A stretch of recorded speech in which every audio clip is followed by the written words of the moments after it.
Good afternoon. Thank you all for joining us today. We're talking about everything but the operation, and I think we have a lot of great talks set up for you today. We're going to start with Dr. Al-Mansour from the University of Florida, who we just made sit down, but now he can get back up again. And he's going to be talking to us about the optimization pendulum. He's a hernia specialist, a minimally invasive surgeon, and an assistant professor at the University of Florida Department of Surgery. And his research is focused on predicting poor outcomes of hernia repair to help surgeons identify risks of complications.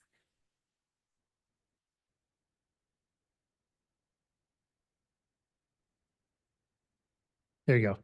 Thank you very much for the society, for the invitation to speak. Thanks for the moderator for the kind introduction. So I was tasked to talk about the optimization pendulum as it swung too far in the opposite direction. These are my disclosures. So this is a huge subject, preoperative optimization. And usually when I think about it in three different items. Number one, what's the evidence to support operative optimization? What are the pitfalls? And then what are the future directions? How can we do better? This talk, to answer the question about the pendulum and if it has swung so far, a lot of it is going to be focused on the pitfalls, but I'll cover the other subjects as well. So the premise of preoperative optimization is simple. It really revolves around the concept of the modifiable risk factor. So whether it's glycemic control, obesity, smoking, whatever, the idea is that these are modifiable. And if you can target these risk factors, that you can potentially improve the outcomes of the operation you offer, in this particular case, ventral hernia repair. This is a landmark paper from 2017. I really wanted to list the authors here because they are key experts in the field. They're very well-known people. They're very smart surgeons. They know what they're doing. They're very experienced. And back in 2017, you would have recommendation that sounds like this. Elective ventral hernia repair should not be done. And then you pick your cutoffs, A1C of 8, BMI of 40, 50, 35, active smokers, etc. In this meeting, there's been a lot of slides that looked like this, because this is how we practiced and still practice preoperative optimization. It's important to keep in mind that we need evidence to support this kind of practice. We do know about the risk factors. We know that smoking is bad, obesity is associated with poor outcomes. However, if you look at the intervention, does the smoking cessation work for hernia patient? Does weight reduction help? The evidence is not as strong. This is a prehabilitation project from the European Hernia Society, and I would just put the conclusion out there. Well, it is widely used. The evidence supporting preoperative optimization and prehabilitation is limited. It doesn't mean it doesn't exist, but there's a lot of issues with it. So I really encourage you to look at this paper. So when you try to optimize your patient, you really need to be cognizant that there's a lot of pitfalls that you may end up encounter, some unintended consequences of this approach. So this is a study from the University of Michigan, in one of the best medical centers in the country. They started this quality improvement project where they created a preoperative optimization clinic dedicated for hernia patients, and they reported their one-year outcome. 9% of patients achieve optimization in a year, 14% quit smoking. Now, it doesn't mean that they did a bad job, but trying to correct these comorbidities is extremely hard. And these numbers have been reproduced in other papers, which puts in question the effectiveness of optimization programs. This is a study we published last year. We looked at 5,000 patients in our center with a diagnosis of ventral hernia repair. And if you look at these cutoffs that we used, you'll find that 1 out of 5 patients does not meet optimization cutoff at the time of diagnosis. So these are patients that are target for preoperative optimization. But then when you look at these patients, they are less likely to receive a subsequent operation in the future. So this starts to look more like a barrier. When we put these cutoffs that we need the patients to meet, a lot of time that ended up preventing these patients from receiving a subsequent operation. More interestingly is if you look at these patients and their demographics, if you use a BMI cutoff to determine if the patient is ready to have surgery or not, you'll impact twice as many women as men. You disproportionately will impact Black patients more than any other group, and the patients with a lower socioeconomic status. This is a really interesting study that shows a lot of these pitfalls. This is a group from California. They use a BMI cutoff of 33, and they looked at the patients with a BMI of more than 33 over a 2-year period. 1 out of 6 end up receiving an elective operation.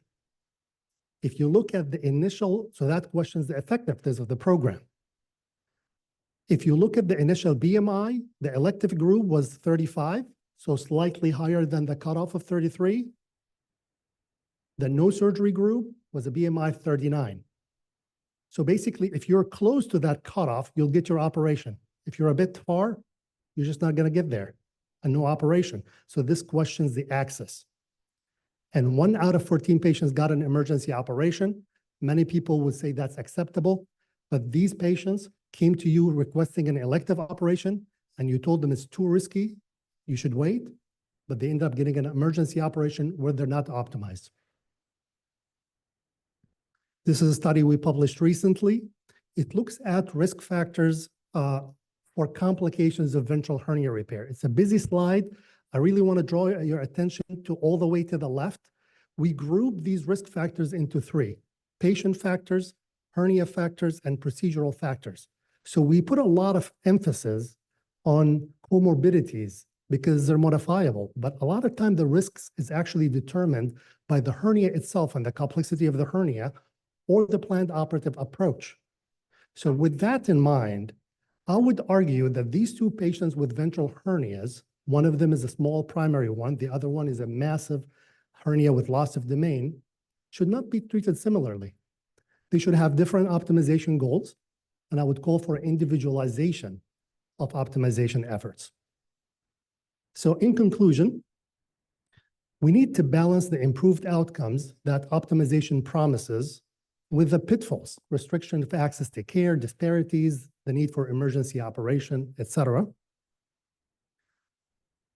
And our optimization goals need to be individualized and realistic and factor in hernia procedural and patient factors. Thank you very much. We will take your questions later. Absolutely. So thank you, Dr. Al-Mansour. The next presentation is by Dr. Alexandra Mackey-Irwin on preoperative medication management. Dr. Mackey-Irwin is a general surgeon at the Northern Healthcare System in Louisville, Kentucky. Thank you so very much for the opportunity to speak this afternoon. I'm going to be talking about preoperative medication management. This is a brief overview. I basically tried to go through the major classes: anticoagulation, steroids, and other immunosuppression supplements, and diabetic drugs. So major classes like DOACs, these are your Xareltos, your Eliquis. Let's hold those for 72 hours, and I resume those based on the operation performed. Thrombin inhibitors, these tend to be more of my inpatient population, typically 24 to 48 hours held. Heparin and Lovenox, 6 to 12 hours is recommended, but I'm sure anybody who does emergency cases has obviously operated on these without that whole time. Coumadin is around 5 days, and then antiplatelets, typically Plavix and FEN, are 7 to 10 days, and aspirin carries that recommendation as well. Immunosuppression, there are so many immunosuppressants now. The big ones that carry a 2-week hold are Humira and Remicade. Others more specific, like the Entyvos for Crohn's disease or checkpoint inhibitors for widely metastatic cancers. There's really no data to hold these. Steroids, specifically high-dose steroids, 20 milligrams or more, hold 1 to 2 weeks if you can. A lot of the time you can't. Vitamin A supplementation is proven effective. Even if you give it postoperatively, it does help with wound healing. Transplant medications should be continued. Chemotherapy. Traditional chemotherapy, typically you want to hold at least 2 to 4 weeks preoperatively. Avastin could have a separate slide. For bowel anastomosis, we really want to hold it around 6 to 8 weeks, but for hernia operations, it's not as important. There's case studies that state that this goes okay. supplements. Everyone's on these. I found it interesting. This is the one from UCLA, but the most comprehensive one was from Mayo Clinic. It had 83 supplements if you want to get into it. Ephedra and green tea basically cause elevated heart rate, which makes anesthesia monitoring difficult. Feverfew, kava kava, and St. John's wort will actually prolong the anesthetic effect. And then vitamin C, this is strange, but people use this in therapeutic levels previously in history, and very high levels will decrease the pH of tissue and make local anesthetic not as effective. And the rest of them cause bleeding. Diabetic drugs. So these are probably the ones that I found when starting this the most confusing. So SGLT2, these are your Jardiance, your Farxiga. They're the sodium glucose renal transporter inhibitors. They basically cause a lot of glucosuria. So we'll want to be aware of that if we're placing Foley catheters. It can increase your chances of getting UTIs. But the thing that anesthesiologists don't really like about it is that it causes euglycemic diabetic ketoacidosis, which can be very profound. So they recommend holding these drugs 3 to 4 days prior to major surgery and 1 day prior to minor surgery. GLP-1s. So everyone's on them. It's in the water in the back. So huge amounts of effects throughout the entire body, honestly. The brain is affected. There is quite a bit of evidence that it does decrease some of the intrusive thoughts associated with obesity and food addiction. You have multiple patients state this. The other thing it seems to affect is there's a central nausea component to this. In addition to the gastroparetic effect, there's also this oversaturation of the area postrema that causes this central nausea. In addition, it affects the heart, affects muscle. It's a pretty amazing drug. It is not new, though. It's actually been on the market for about 20 years. For obvious reasons, the gastroparesis about a year ago, anesthesiologists decided that this needed to be held for at least a week. Some will even say longer than that, but 1 week was agreed upon by the ASA. So any of these, and there's oral agents coming up too. So oral and injectable will both have the 1 week hold times. And that's because of aspiration. And then these are the more common GLPs. The semaglutide is Ozempic, Wegovy, and then that new oral agent coming out. These are better for cardiac patients. So if you have a patient that you have a hernia on that needs to lose weight, they're a cardiac patient, they actually will lose about 15 to 18% of their total mass with this drug, and it's good for people who have heart disease as well. For tirzepatide, this is Mounjaro and Zepbound. This is actually a dual action GLP, and there's actually triple action ones coming down the pipeline as well. These are both GLP and GIP, which is gastric inhibitory peptide. So they're both acting on the stomach and causing gastroparesis. So there's some of that effect, maybe a little more increase, but one of the main issues is that it actually increases metabolism. So you will see an increase in weight loss of 21 to 25%. So that can be helpful if you need somebody to lose a little more. And then things like Trulicity and Saxenda have been on the market for a while. So Zenatide is actually the longest standing of the GLP agonists. This was brought on the market 20 years ago. It's actually, it was originally found in Gila monster's saliva. And so it's pretty interesting that it came all the way, but it was one of the first diabetic drugs that was injectable. It was just recently pulled off the market actually this year, but it does have some interesting effects. It actually will cause, it's a treatment for short gut. There are some animal studies that show villi hypertrophy and increased small bowel weight associated with the GLP-1 agonists. And anybody who does emergency surgery has probably seen some of these bowel obstructions that just are not resolving, like they'd resolved 20 times before, but this time they're not, and they've been on it for a while. So the citation at the bottom is basically a letter to the editor in a clinical pharmacology journal out of China. And this was an entire journal just dedicated to only GLP-1. And they demonstrated that small bowel Hypertrophy is a time-dependent phenomenon with max risk at around 1.5 to 2 years. They determined this by comparing all studies looking at GI constipation, which progressively increases in multiple studies over time. More commonly, the GLP-1s have been shown to cause quite a bit of gallbladder disease. I see that a lot too. And so that is also in a time-dependent fashion, basically having at around a 1-year time, they'll start increasing the amount of complaints with gallbladder, which can inhibit your ability to do a hernia operation. You know, if you're going to put in a big giant piece of mesh and then you have to go ahead and take out the gallbladder afterwards, it may be a bit of an issue. In short, GLP agonists are useful for us to help with massive weight loss, but as with anything, risks have to outweigh benefit, or benefit has to outweigh risk. Thank you.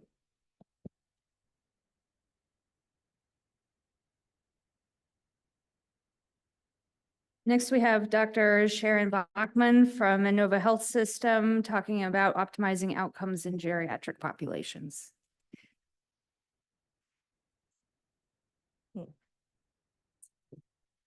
Hi, everybody. Thanks for the opportunity to speak. I appreciate it, the moderators and the society. I am going to have to speak at Henneford levels of speed here. I apologize. I have no disclosures. So what does geriatric mean? And more importantly, is it me yet? I hope not. Is it an absolute number? Is it a clinical condition? Well, I usually turn to Stedman's for my first definition of things. And it's very loose, right? It's care of the elderly. So what do you do now? You ask ChatGPT, of course. And that is it's not strictly defined, but in medicine, we think of it as being patients over 65. That's our benchmark. But as ChatGPT tells us, and I think as we all know, that different people's health and ability can really differ at different ages. And some individuals seem great at an elderly age, and some are falling apart. So how do we figure this out? One important thing to remember, though, is as my partner at work always likes to say during pre-op conference, nothing turns a patient into their problem list like general anesthesia. So we need to think about how do we assess these patients. So as we age, we're losing our physiologic reserve and we're reducing our tolerance to physiologic and pathologic stress. What is one of the biggest stressors there is? Surgery, right? All we're doing is messing with people's physiology. And so our patients who are older might have these inabilities to adjust to that. So we're now going to talk about the difference between age and what is frailty, because I think that's a subset to really understand. So frailty is a clinically identifiable state of diminished reserve and increased vulnerability to a broad range of adverse health outcomes. And there was just a great review on this in the New England Journal this summer.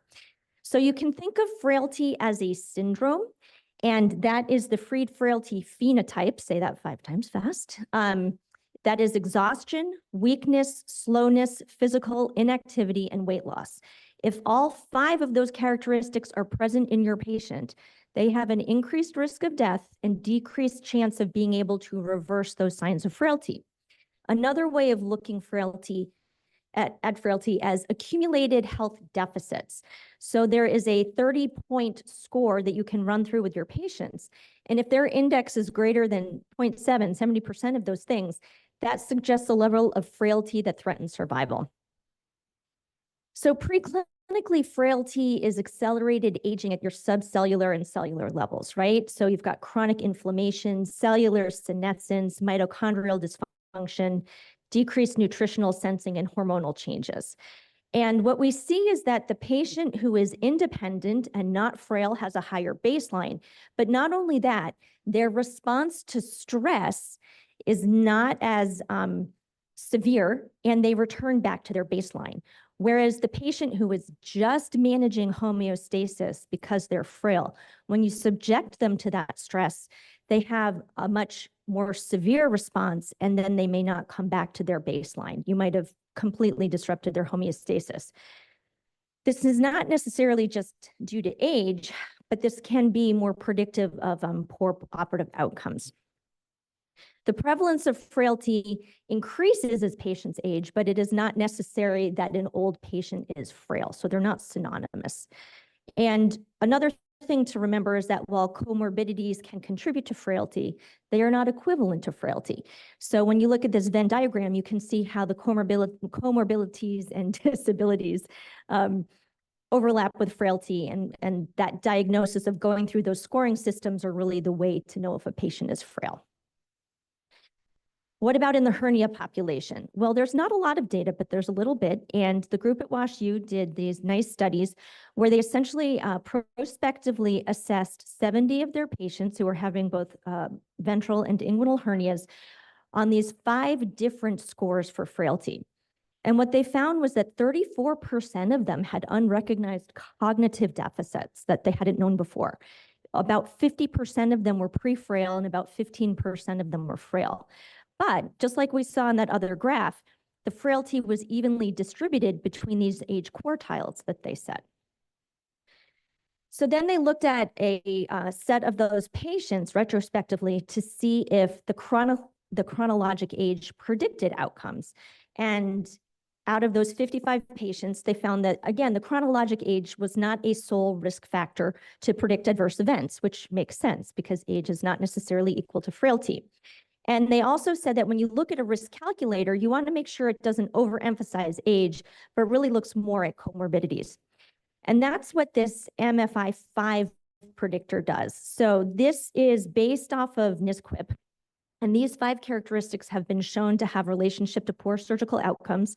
That's CHF, COPD, or pneumonia, hypertension, diabetes, non-independent status. And the group at Ohio State looked at the ACHQC database, about almost 5,000 patients, all of them over 65, and used these to stratify them into a non-frail or pre-frail, a frail, and a severely frail population. And in their unadjusted analysis, they found that severely frail patients did have increased rates of SSIs and SSOs and readmission. And for the severely frail, also increased length of stay. Now, when they adjusted it, a lot of those things fell out, although the SSO stayed high, but there was no increased odds for readmission and SSI. They also looked at the quality of life in those patients and found that everyone's quality of life got better, but because frail patients started at a lower baseline, they improved the most. And really their conclusion was that we shouldn't use frailty as a barrier or reason to limit repairs. The study had a few limitations. There might have been some selection bias in the QC database, but this I think was overall reassuring. So should we be doing frailty screening before a stressful treatment? I think it's a very reasonable thing, and we just heard about some of the other preoperative things we can do.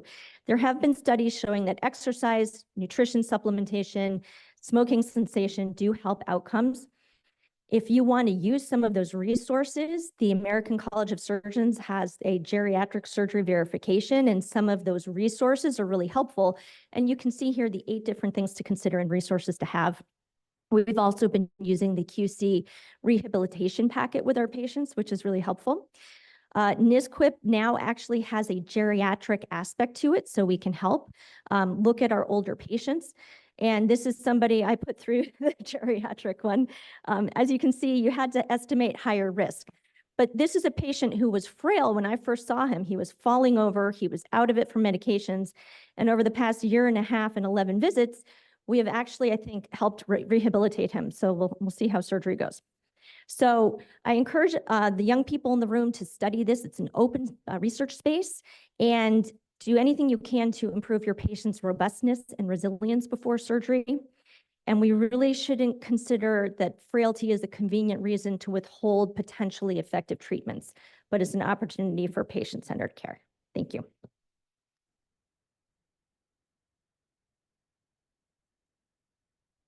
Thank you, Dr. Bachman. The next presentation is by Dr. Todd Hannaford, When to Say No, End-Stage Abdominal Wall Disease. And Dr. Hannaford doesn't need any introduction. He's one of the pillars of abdominal wall reconstruction. Thank you. And has trained many of the people in this field. Thanks. Can I have the slides, please?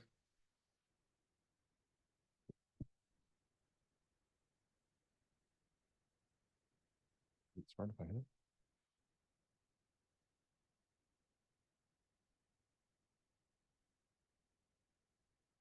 Yeah. Can you step outside and see if they can load the slides? Thank you very much. They should never give me a talk to say you can't do something. And Sharon, you think that was fast talking?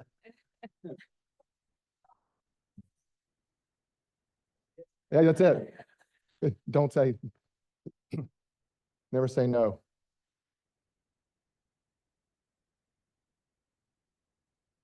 But my presentation is, again, thank you very much. And I appreciate the American Hernia Society allowing me to do this. And so indeed, what defines end-stage hernias? Who are the people you can't operate on, shouldn't operate on, and should give a pass and go into the operating room? I think first and foremost would be comorbidities, and patients who have heart disease, have severe lung disease, patients who have, we saw a patient 2 weeks ago, had a creatinine of 7, but still was not on dialysis, and she absolutely did not want to go on dialysis. And so I just told her, like an haircut's going to tip you over. Establishing that in that patient, it's about her choices. We heard about geriatric issues and geriatric specific illnesses. Never really considered those earlier in my life. Infectious processes, and I won't have time to go through that. Hernia size, of course, people think about hernias you can't fix is about how big they are and the loss of domain. And a lot of that is actually true. The people who are missing portions of their abdominal wall, indeed, as general surgeons, speaking of general surgeons, if you're missing a big piece of your abdominal wall, it's hard to fix that. But working with a plastic surgeon and reconstruction and muscle flaps, perhaps you can do that. So if you look at like the overall morbidity in these patients, the overall surgical complexity in these patients, sometimes the morbidity and the surgical complexity is like doubles down on it, and you can't fix these people. But I think that one thing we need to think about is like, how do you not get in this position? Is how do you prevent them? How do you prevent these huge hernias? One is watchful waiting. And I think that, and I'll talk about that in a second. Recurrence, doing your best operation first, avoiding infection, avoiding a mesh infection. I mean, we have people who come in and start off with umbilical hernia repair, and now they have massive hernias after multiple failed operations. Technical misadventures, and then complications, as I mentioned. But then there are things you really can't help, like trauma, tumor resection, and primary necrotizing infections. Katie Slosher, when she was in our lab, she looked at like the progression of hernia disease in almost 1,200 patients with CAT scans. And you can see on the left side, this is a hernia, and then 14 months later, what it looks like with no change in weight. It's a different animal. And so what happens is that the obliques pull you open and the obliques pull you down and you push your intestines out. It doesn't happen for an epigastric hernia, but if you have a midline laparotomy, I mean, truly, one of the questions is should we do watchful waiting? And this is what she discovered over 18 to 24 months, significant increase in size of these patients. So we do optimize our patients, but what it's taught us is that we have to press. We have to control our patients. We have to reach out to our patients and do what we can for them to get ready for surgery. This is a patient with 5 umbilical hernia failures. It ends up with a massive hernia repair. This is a patient I just saw in clinic. This is an epigastric hernia and a firefighter, small town in South Carolina, has a robotic TAR, and the pictures say this is, now this is an incredibly difficult hernia to fix. And in a patient like this, infections and complications, it's 2-centimeter epigastric hernia, missed small bowel enterotomy, and the wheels of his life came off. And now he has a massive 23-centimeter hernia, fistula, and unhealed skin grafts. So if you're going to look at these patients and you're going to deem them, you can't fix them, you need to have a plan. You need to be very thoughtful about this. And so having a plan and taking patients, and every one of these patients were sent to us, to Vedra and I, as you can't fix them. But with weight loss in this patient and component separation, we're able to fix her. And this gentleman, he hadn't been out of his house in 4 months. You can fix him. Patients like this, he has complete loss of domain. He's got his pancreas outside. When you get solid organs outside your abdomen, that's loss of domain. You can just put that right down. And so he's got his stomach outside of his abdomen. You can see that the only mesentery on top of his vessels, the only thing that comes back in his abdomen is his rectum. But with weight loss, Botox, and then you add a component separation, it's what he looks like on the OR table. And so in this patient has a perforated sigmoid diverticulitis and a massive hernia with most of its intestine. We actually drained that infection, but what we learned from Valencia is you add Botox and you add pneumoperitoneum and you can fix these people. A woman from Singapore with 12 fistulas and not fixable and dying of TPN toxicity. Let's go. These are the people I want to see in my clinic. But occasionally you will see people like this. And if you look at this morbidity, he's morbidly obese. He's on home oxygen. He's in a wheelchair, has a massive hernia and a wound. I mean, from space, you can see this is not fixable, or you would believe that's not fixable. But of course, I've never seen someone's vena cava trying to crawl out of their abdomen. And then if you look, he's got one kidney out. The only thing he has in his abdomen is one kidney in his rectum. Sometimes you can't fix these people. But there are other things that you can think about. And like, it's led perfectly into geriatrics. When we looked at our data, the people who do poorly, we're going to chronically try and do quality improvement. Who is it that we can help? Who are the people that we can really impact? Geriatric patients, every 5 years above the age of 60, we have decreasing our ability to take care of them. So what do you do about that? You can't fix age, right? So we bring geriatrics into our clinic. So they now see patients with us on Monday mornings. And you can see the impact here. They significantly improved our ability to take care of these patients, shortened our length of stay, decreased our ICU stay.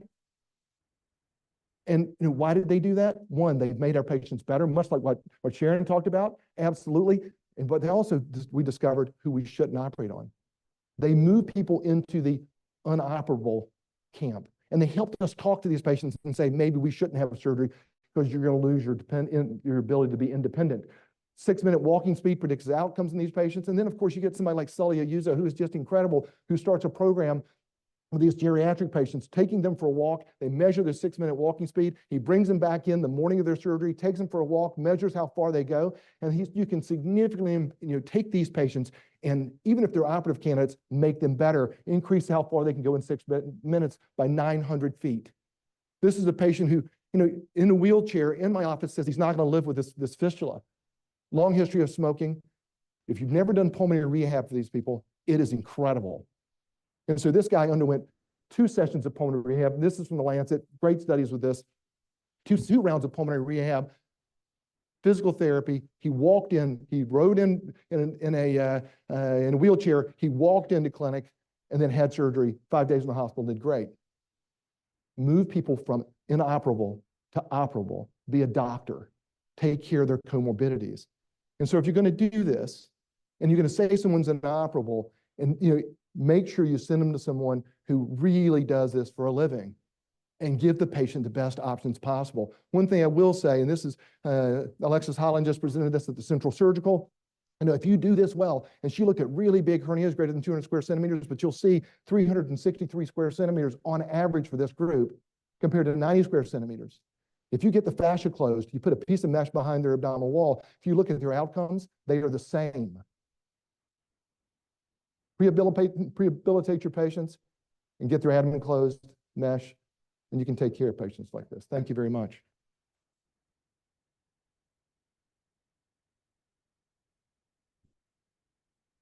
Thank you, Dr. Hannaford. I have the pleasure of introducing to you Dr. Haskins from the University of Nebraska Medical Center instead of Dr. Perez, as she had some patient issues she had to stay home to take care of.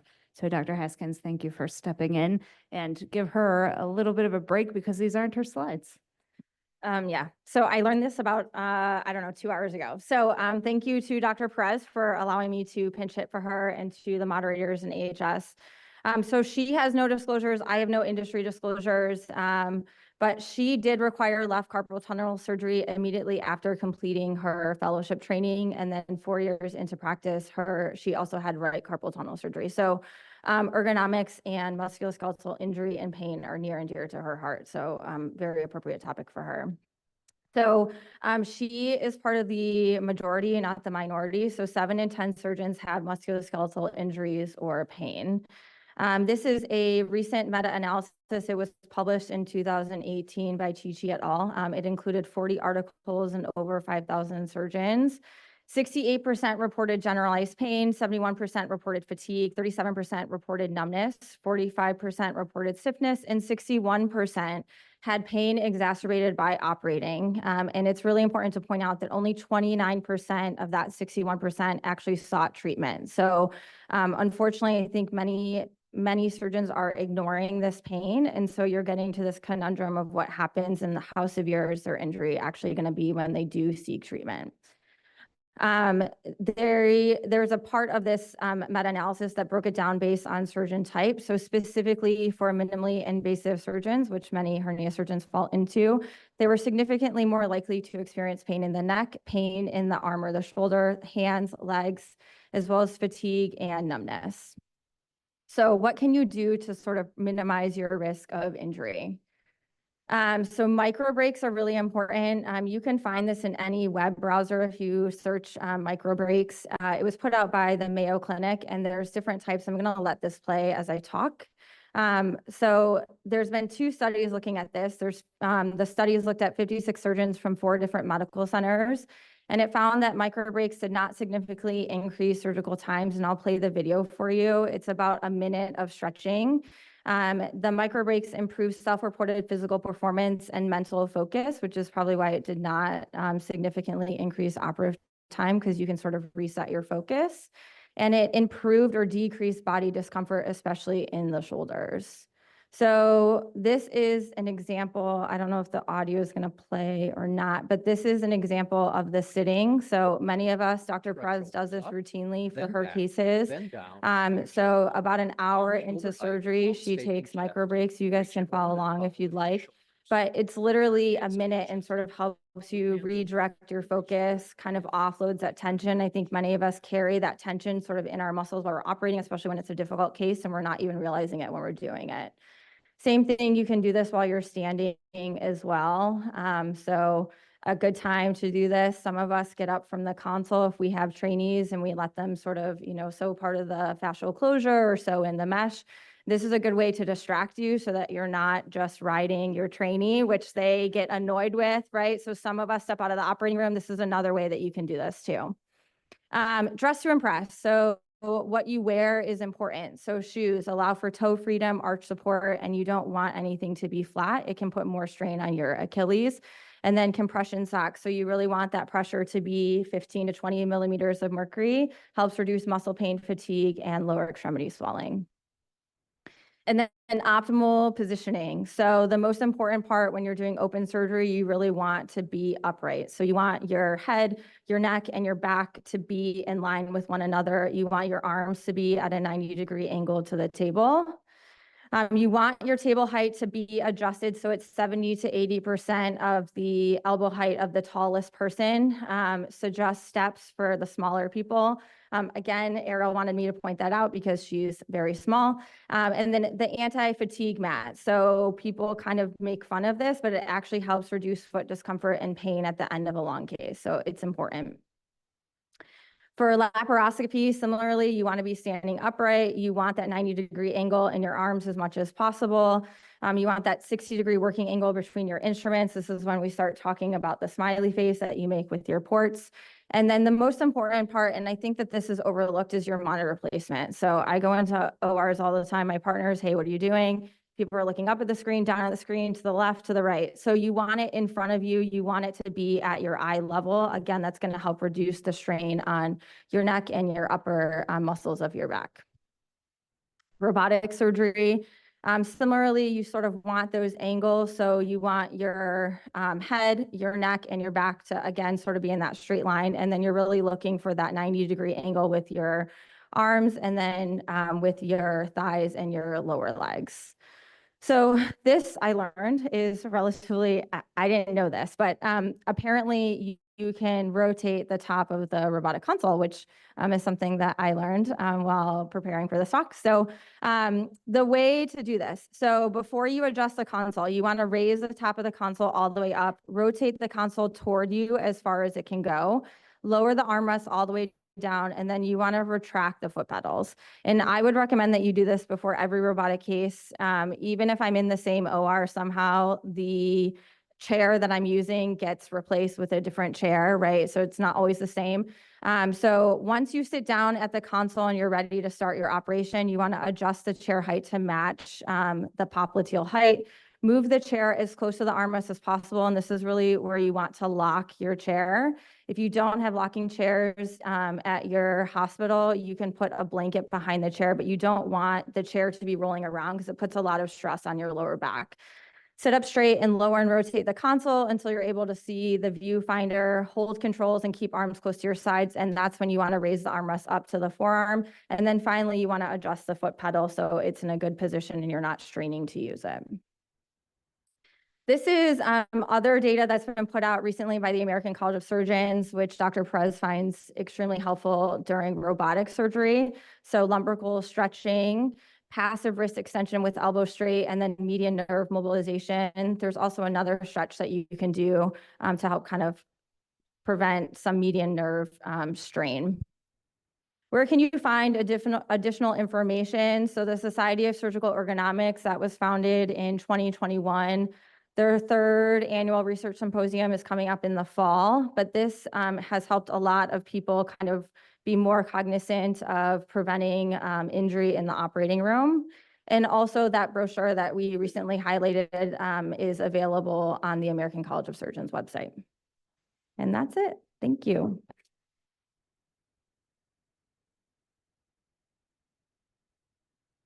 Are you sure you were not the one who prepared the slides? You did great. Thank you.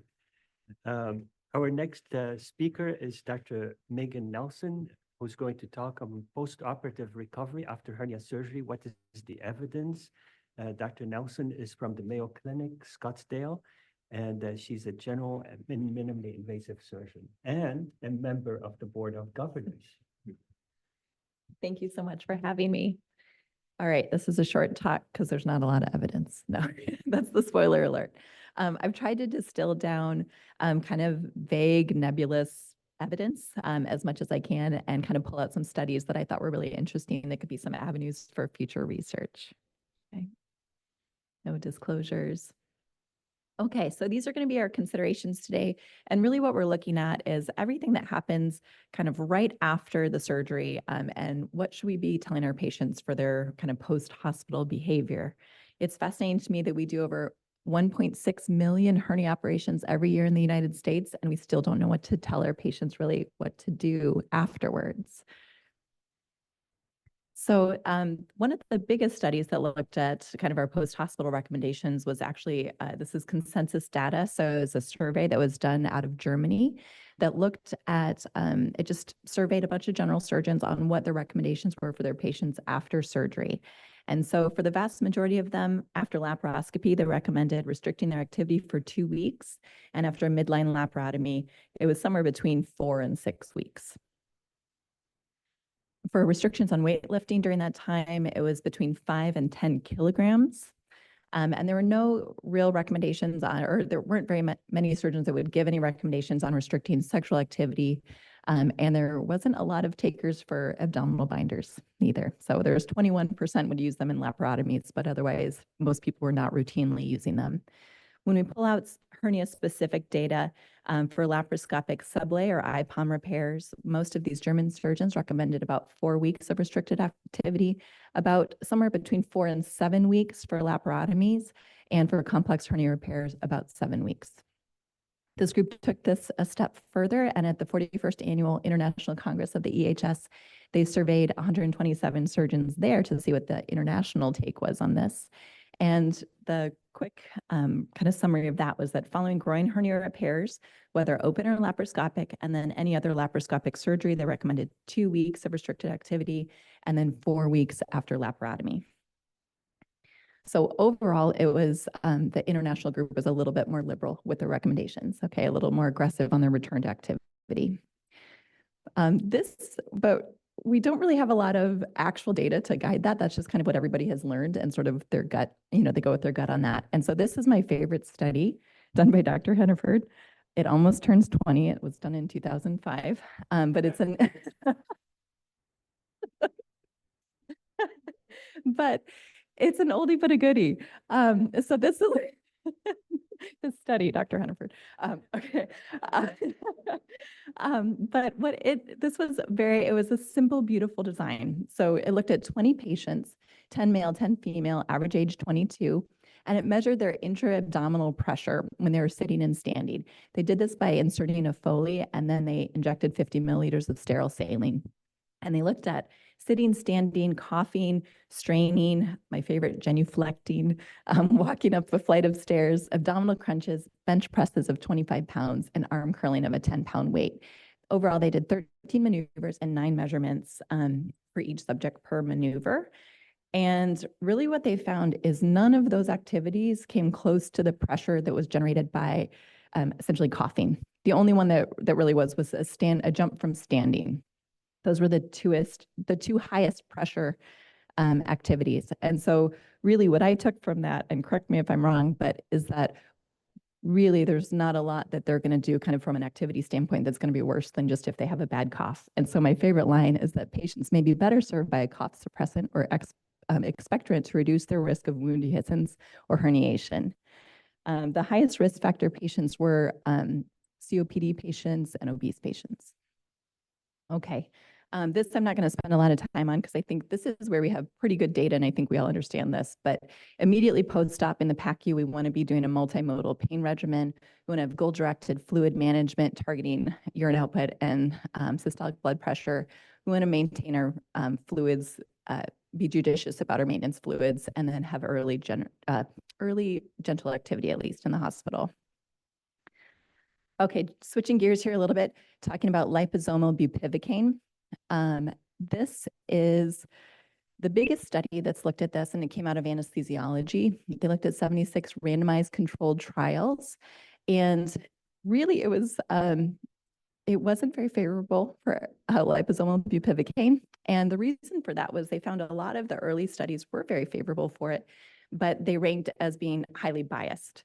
And so when they looked at the studies that were not biased, there wasn't a lot of data that really showed that it was that helpful. So their conclusion was the preponderance of evidence fails to support the routine use of liposomal bupivacaine over standard local anesthetics.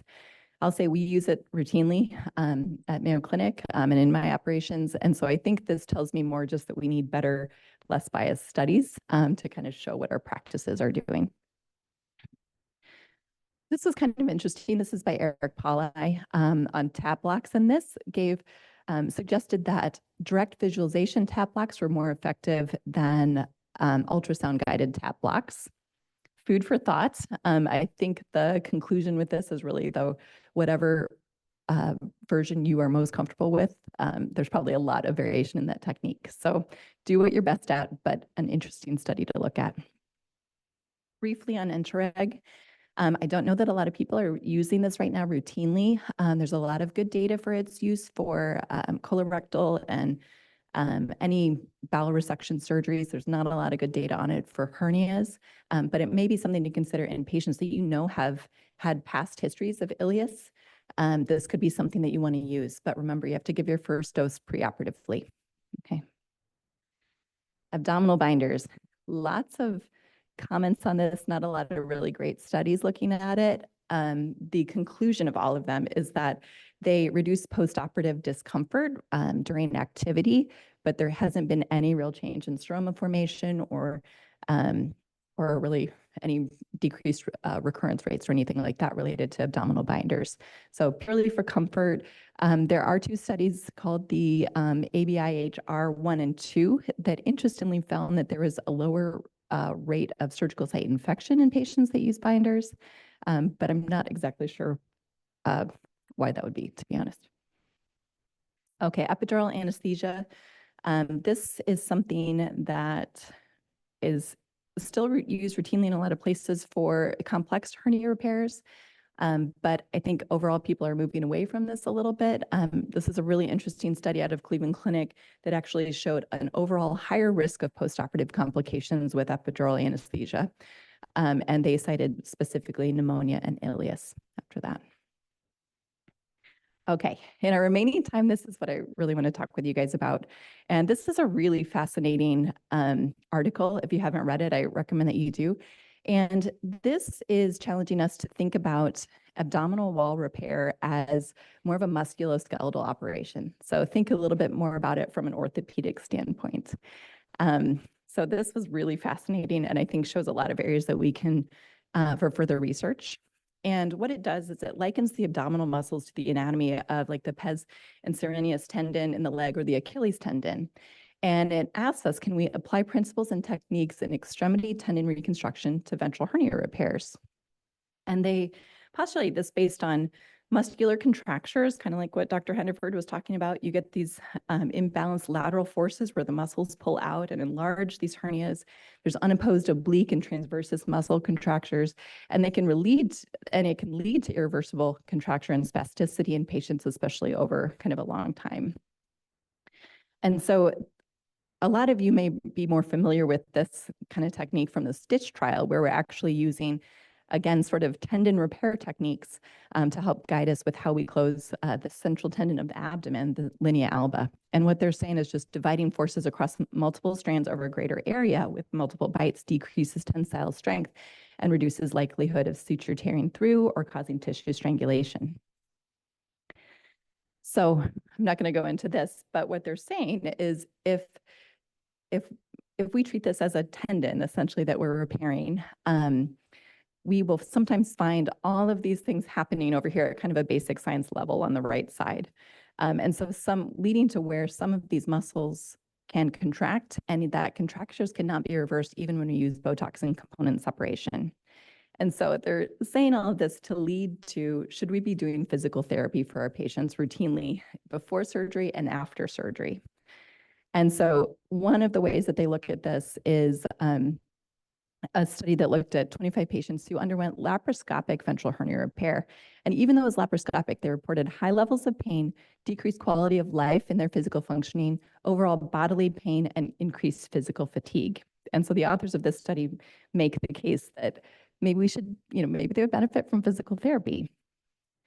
And so this is the best study known to date. And this is from plastic surgery research. And this is where they looked at 275 patients, and they put them in a structured post-operative rehabilitation program. And they found that recurrences were slower to develop in the physical therapy group. And so this is the article itself. It's very interesting. It should be mentioned that this was mostly done with acellular dermal matrix, some synthetic mesh, but certainly an area that is ripe for research, kind of repeating the study. And what they did was they looked, they had patients go through a structured program where from 0 to 4 weeks, they walked 3 to 6, just 3 to 6 times a day at 5-minute intervals. They lifted just 5 pounds. At 2 to 4 weeks, they went up to 10 pounds and they added a binder. At 4 to 12 weeks, they introduced isometric exercises, 30 minutes of walking, and went up to 10 to 15 pounds. And at 12 weeks, they went up to 15 pounds, but then added 10 additional pounds per month with a target of 50 to 70. And they added in a compression tank and got rid of the binder. They started physical therapy at 12 weeks, and these are some of the exercises that they had them work on, although it was at the discretion of the physical therapist. But they found a significant reduction in, I think I had done this first one, in their recurrence rate, and it was slower to develop. It's kind of shown in that table there. All right, and so really what this says is this is a call to action. We need more data on how to guide our patients in the postoperative recovery period. But I know personally I'm interested in pursuing this physical therapy quite a bit more with our own patients.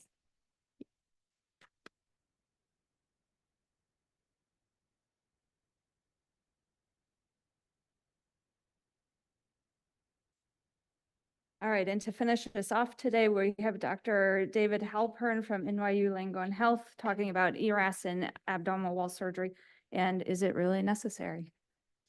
All right, thank the program committee for the honor and privilege of the podium. ERAS and abdominal wall surgery, is it really necessary? These are my disclosures. So over the past decade or so, there have been a lot of meta-analysis looking at ERAS for major abdominal surgery, excluding abdominal wall surgery. They've all shown decreased length of stay, decreased hospital costs without increasing complications or readmission rates. Why is this important? Well, first off, it's beneficial to our patients. But secondly, as we all know, we work in a value-based healthcare system. So here we go right off the cms.gov webpage. Those of us who sit on hospital committees, we're all familiar with HACs, length of stay, readmission rates, and how these metrics affect our hospital rankings and reimbursements. So let's take a look at a typical ERAS protocol. This happens to be our protocol at NYU. Preoperative phase, pretty much everything we spoke about earlier in this session about pre-optimization. We've added patient education, carbohydrate loading. We have a multidisciplinary conference to discuss complex cases and liberal use of Botox for wide fascial defects. Intraoperative phase, goal-directed fluid therapy, maintaining normothermia, glucose monitoring, tap block, and deep extubation if safe. Post-op phase, again, early mobilization, early enteral feeding, limiting tubes and drains, limiting narcotics, the use of Entereg, multimodal pain therapy, abdominal binders, and all of our patients who have ab wall reconstruction undergo physical therapy. So can we look at the elements of an ERAS protocol and figure out which elements are most impactful on reducing length of stay? This study out of Kentucky, they felt in their cohort, using Entereg decreased length of stay by 36%. Also felt early mobilization, multimodal pain management, and perioperative fluid management were the next most important elements. They also found some independent risk factors such as CDC wound class, COPD, the performance of a concomitant procedure, mesh size, age, operative time, and EBL. A more recent study out of the Carolinas Medical Center further quantified this. As you can see here, for every 25 years of age, every 17 points of BMI, and every 50 minutes in the OR, we may increase our length of stay for a day. So one could envision that some of these risk factors are modifiable. We can improve our frailty score. We may be able to improve our physiologic age, decrease our BMI, and perhaps increase length of stay. So we're in Chicago, and I love deep dish pizza, but I'm from New York, and if you're not that hungry, you can just order a slice. Here, you can't do that. They give you like a mini pie or a personal pizza, I think they call it. That's kind of like ERAS. You have to use the whole pie, and you have to apply the whole protocol against the broad population if you want to see maximal benefit. It's truly a holistic approach to patient healthcare. There have been two large meta-analyses looking at ERAS and abdominal wall surgery over the past few years. Both looked at 5 retrospective cohort studies, and unfortunately, 4 of the 5 studies were the same in each meta-analysis. This study from 2020, they looked at almost 1,000 patients, and we see with starting an ERAS protocol, our length of stay drops by less than 1 day, which they felt was statistically significant in their study. Surprisingly, secondary outcomes such as readmission rate, SSI, and SSOPI were unchanged. However, if you look at the protocols, there's marked heterogeneity in the ERAS protocol. Some use Entereg, some did not. Some use early feeding, some use tap block, some use epidurals, and if we recall, epidural catheters may increase our length of stay. And in some cases, elements of the ERAS protocol were pre-existing in the control group.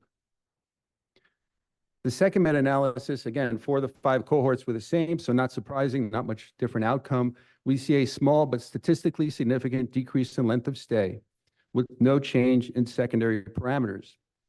Interesting to note is that the total narcotic usage was lower in the ERAS patients, and I think that's important in today's opioid crisis. So suffice to say that the ERAS literature in abdominal wall surgery today is limited by heterogeneity of ERAS protocol, but it's also limited by heterogeneity of study design and study population.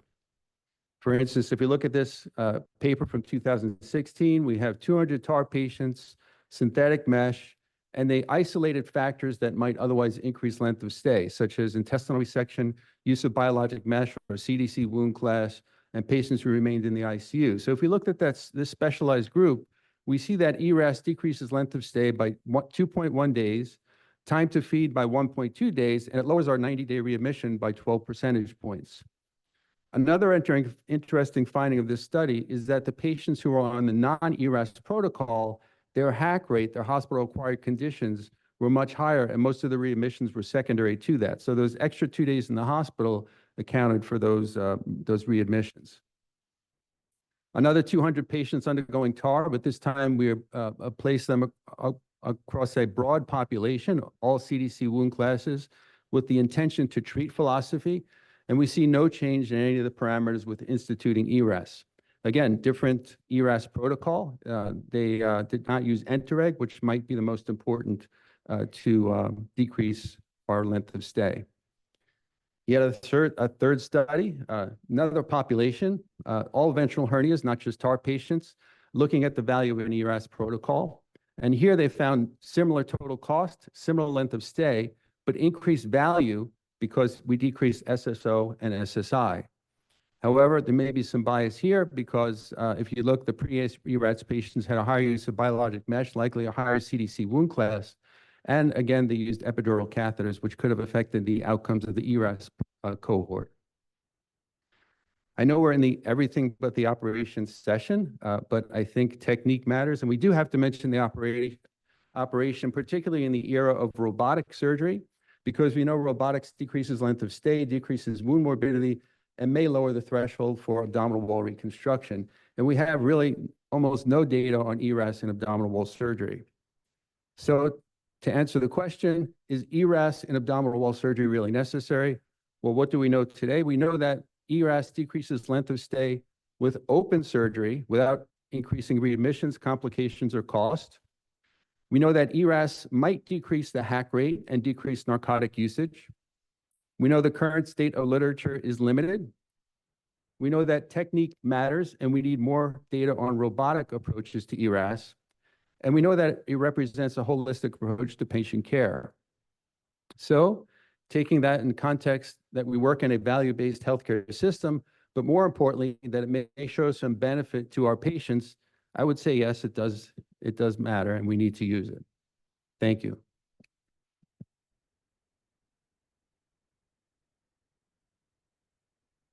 Those were all absolutely outstanding presentation. Unfortunately, the next session is scheduled to start now. So I'm going to ask all the speakers to make themselves available for questions on the side, and you're welcome to talk to them. We apologize, but it is a very packed schedule. So thank you all for speaking at this session.